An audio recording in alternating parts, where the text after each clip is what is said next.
gente boa! Muito boa tarde, Caxambi, Curicica. Boa tarde, Vila do João, Mandela. Boa tarde, bairro Peixoto. O tempo passa, mas o roubo na Previdência Social continua numa boa. Só mudaram os nomes dos bandidos. Hoje, a Polícia Federal mobilizou mais de 130 agentes para cumprir 12 mandados de prisão contra fraudadores do INSS. A quadrilha é acusada de desviar 120 milhões de reais dos cofres públicos, isso sem contabilizar os juros e correção monetária. O grupo mantinha centenas de cartões de benefícios previdenciários 2 anos. Há 2 anos, os desvios aconteceram. Mas esse roubo vem se repetindo desde 1983 e até 1994. Essa época ficou marcada pelo assalto descarado ao INSS. Eu mesma fui relatora de uma CPI.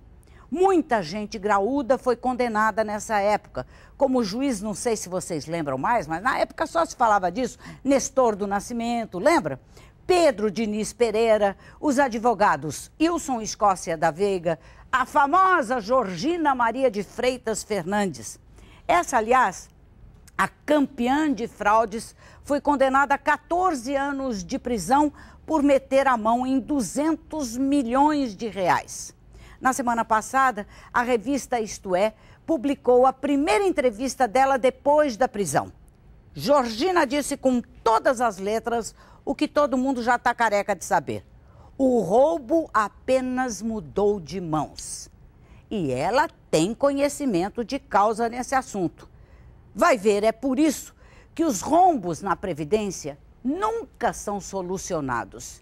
E os governos nunca têm dinheiro para pagar melhores aposentadorias aos trabalhadores.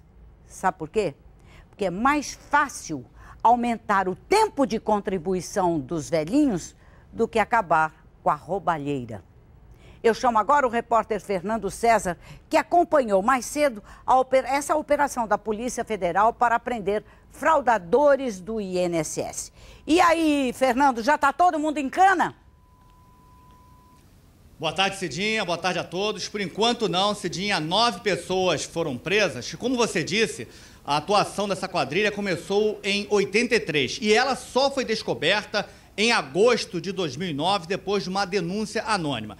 Entre as 9 pessoas presas estão servidores do INSS, ex-servidores e advogados também estão sendo investigados. Toda a estrutura da fraude foi montada dentro do posto em São Gonçalo. Daqui a pouquinho a gente vai ver aí toda a operação da Polícia Federal e também entender um pouquinho como essa quadrilha agia. Cidinha? Existem vários setores para fraudar o INSS. Esse que foi descoberto agora e que só foi descoberto em 2009 e acontecia entre 1983 e 1994, você imagina o tempo que passou. A primeira denúncia foi em 2009, mas eles já roubavam desde 83. Então, continuaram roubando, é por isso que está essa grana toda. Isso é no Departamento de Aposentadoria, porque se eles têm vários carnês de aposentadoria é nesse setor. Mas tem também a fraude que é na perícia médica, a fraude por aposentadoria de acidente de trabalho. E tem a outra, que essa eu reconheço e não vou fazer a modesta aqui não, que deu uma grande contribuição, que é a fraude nas dívidas de empresas. Essa nós prendemos o maior de todos os fraudadores, que foi César de la Cruz Mendonça Arrieta. Mas daqui a pouquinho o Fernando volta para dar o nome, se possível, dessas pessoas todas que já foram presas hoje. No total, até agora, 9. Bom, nós vamos voltar a falar da operação da Polícia Federal contra fraudadores da Previdência Social. 9 foram presos hoje de manhã. Eles causaram, como eu já disse, um rombo de mais de 100 milhões de reais ao INSS. O bando agia em várias partes do país. A reportagem é do Fernando César. Vamos ver. 12 mandados de prisão e 30 de busca e apreensão. 135 agentes foram para as ruas atrás da quadrilha, que começou a fraudar o INSS no ano de 83. Mas até hoje, o golpe era praticado em diferentes agências do Instituto. As investigações começaram em agosto de 2009, depois de uma denúncia anônima. A quadrilha montou todo o esquema de fraude dentro do posto do INSS em São Gonçalo. Através de documentos falsos, o bando conseguiu fazer com que fantasmas retirassem os benefícios. O que nós temos são centenas de beneficiários que, na verdade, não existem e que possibilitaram aos fraudadores, durante mais de década, receber dos cofres públicos indevidamente. 9 prisões foram feitas, mas a Polícia Federal não divulgou o nome dos acusados. Entre os presos estão funcionários e ex-funcionários do INSS e pessoas contratadas para servir de supostos beneficiários. Advogados que dariam suporte à ação da quadrilha também estão sendo investigados. Alguns integrantes do bando já até morreram.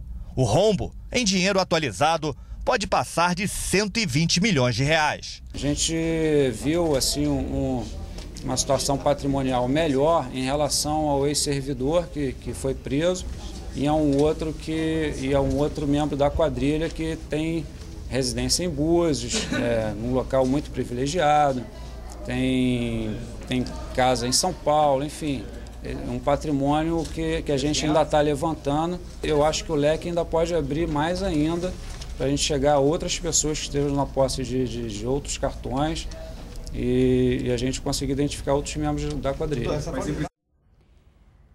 Bom, tem que estar em 120 milhões mesmo. Levaram 27 anos para descobrir. Eu acho até que o crime, em alguns casos, está prescrito. 27 anos para descobrir. É claro que tem gente morta. 27 anos. Era de 1983. Atuou até 1994, a denúncia foi em 2009 e ainda levaram mais 2 anos para pesquisar, para investigar. Olha, a gente elogia sempre o trabalho da polícia e não quero colocar em dúvida o trabalho desta vez da Polícia Federal.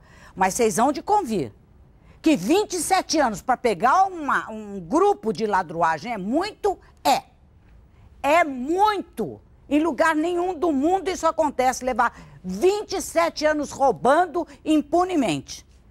Então deve ter também aquele roubinho de 100 por mês, 200, 400, sei lá o quê. E ele ficou rico porque ficou tanto tempo trabalhando que deu para enriquecer. Bom, pela primeira vez, uma operação conjunta da Guarda Municipal, polícias civil e militar e prefeitura retiraram carros abandonados das ruas da Ilha do Governador. Vamos ver.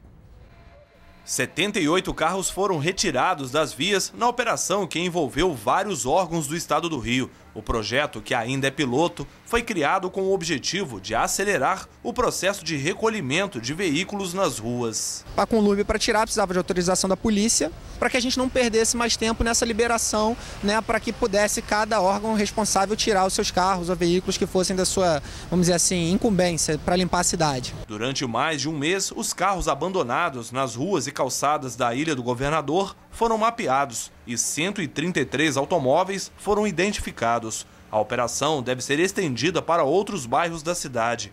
Além de apoiar a ideia, a população também pode denunciar os veículos abandonados pela internet. A operação estava precisando mesmo, né? Com essa onda de dengue aí, então eram vários carros parados aqui acumulando água, né?